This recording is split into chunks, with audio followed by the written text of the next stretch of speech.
நாமக்கல் பைபாஸ்ல இருந்து 1.5 கிலோமீட்டர் டிஸ்டன்ஸ்ல நம்ம சேலம் ஏஆர்எஸ் பில்டர்ஸ் அண்ட் ப்ரொமோட்டர்ஸோட சிவபாலா கிரீன் சிட்டி வீட்டுமனை அமைக்கப்பட்டிருக்கு. நாமக்கல் பைபாஸ் புதுச்சத்திரம் ஏலூர் போற road RGR international CBSE school என்ட்ரன்ஸ்ல தாங்க இருக்கும். இங்க இருந்து நம்ம வீட்டுமனை பாத்தீங்கன்னா 1.5 கிலோமீட்டர் டிஸ்டன்ஸ்ல இருக்கு. வாங்க மனையை பார்க்க போலாம். சிவபாலா கிரீன் சிட்டி மனைக்கு என்ட்ரன்ஸ்ல தாங்க இருக்கும். வாங்க மனையை பார்க்க போலாம். நம்ம சிவபாலா வீட்டு மனையில பாத்தீங்கன்னா ஹவுசிங் பிளானும் அவைலபிளா இருக்கும். 1 BHK பார்த்தா 15 லட்சமும் 2 BHK 20 லட்சத்துல இருந்தே கட்டி கொடுத்துட்டு இருக்கோம். அது மட்டும் இல்லைங்க, வீடு இல்லாதவங்களுக்கு அரசு மானியத்துல இருந்து 3,53,900 ரூபாய் நாங்க வாங்கி கொடுத்துட்டு இருக்கோம். நம்ம வீட்டு மனையிலிருந்து 10 to 15 கிலோமீட்டர் டிஸ்டன்ஸ்ல பாத்தீங்கன்னா collector office, court, law college, medical college, GH, bus stand 10 to 15 kilometre டிஸ்டன்ஸ்லேயே ரீச் பண்ணிடலாம். அரசு மற்றும் தனியார் பள்ளி, கல்லூரிகள், பல குடியிருப்புகள் நிறைந்த இடத்துல தாங்க நமது வீட்டு மனை இருக்கு.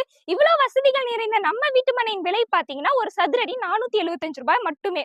DTCP அண்ட் ரேரா அப்ரூவ் பெற்ற வீட்டு மனைகளை தாங்க நாம பண்ணி கொடுத்துட்டு இருக்கோம். 90% பேங்க் லோன் வசதியுடன் செஞ்சு தராங்க. தாங்க நாங்க பண்ணிட்டு இருக்கோம். பிக்கப் அண்ட் டிராப் ஏரியா சொன்னீங்கன்னா நாங்களே உங்களை பிக் பண்ணி ரிட்டர்ன் டிராப் பண்ணிடுவாங்க. மேலும் விவரங்களை அறிந்து கொள்ள கீழே டிஸ்பிளேல தெரியுற நம்பர் கான்டாக்ட் பண்ணுங்க. உடனே உங்கள் நம்பரை பதிவு பண்ணுங்க. லைக் பண்ணுங்க, ஷேர் பண்ணுங்க, கமெண்ட் பண்ணுங்க, சப்ஸ்கிரைப் பண்ணுங்க. தீபாவளி ஆஃபர்ல புக்கிங் பண்ணி கேரியர் பண்ண நம்ம கஸ்டமருக்கு தீபாவளி ஆஃபரா கோல்டு காயின் கொடுத்துருக்கோம் பாருங்க.